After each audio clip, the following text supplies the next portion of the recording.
So guys, ito po yung binigay sa akin ni Ate Cielo. Na-meet ko lang siya sa work.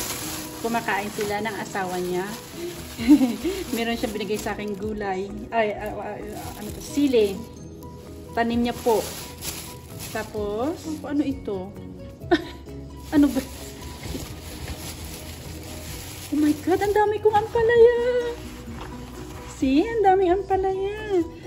Ampalaya. Oh my God, sariwa pa. Bagong pitas pa. Oh my God.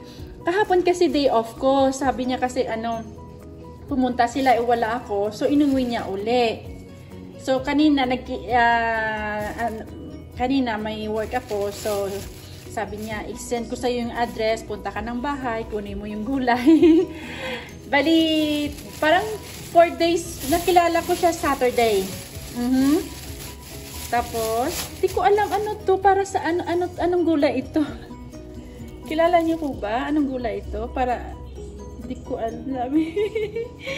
Pero, message ko siya mamaya. Tapos, meron akong sitaw. See, sariwa pa talaga. Kakilala ko lang sa kanya. Tapos, iba talaga yung Pilipino pag, nakilala mo at nakausap mo. Talagang ang bait na pagbigay. Pero, sabi niya kasi, hindi ko lang matandaan kung from Cebu siya or Manila lang. Tapos, alam nyo guys, may anong masarap dito. Gagawa ako ng dinengdeng. Yehey! Kasi meron akong, sandali. Kasi talagang, tingnan nyo po, talagang binalot yan ng maigi. na talagang, tapos meron akong, daran! Alam niyo po guys, meron akong dito sa Texas, meron siyang tanim na malunggay. Masarap po sa dinengdeng or laswa. See? And then, dami pa. Di ko lang so, meron pa isang balot.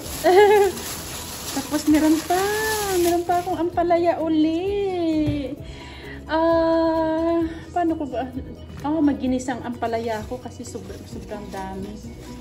Tapos, oh my God, talbos ng kamote. Nag-craving ako ng talbos ng kamote. Ang dami. Tingnan niyo po. Ang dami niyang bigay sa akin. Tanim niya din po. Tanim niya din po. See? Sariwang-sariwa yung gulay ko. Mamaya magtawag nito. Magkinilaw. Pero parang busog na ako kasi ang laki ko na.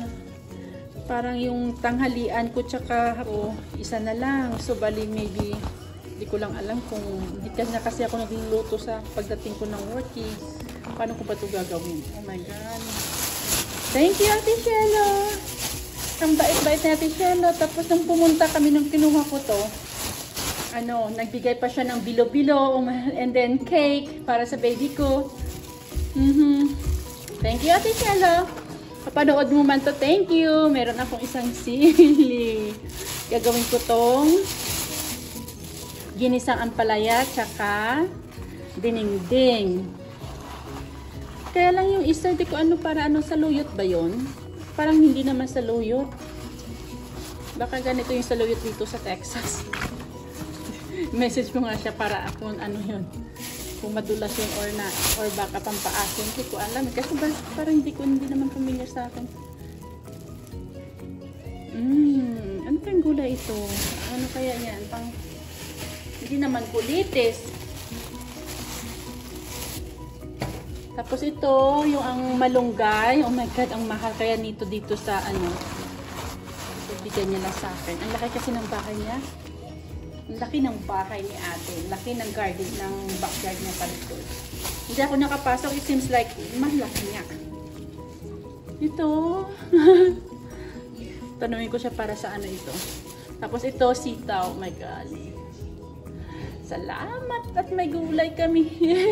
Hindi mo kasi makikita yan dito na sa market eh. Na makikita mo to sa mga Filipino na yung talagang sadyang tinanim. Kasi dito yung sitaw nila hindi ganito, hindi masarap, hindi maganda, parang So, yan lang po guys.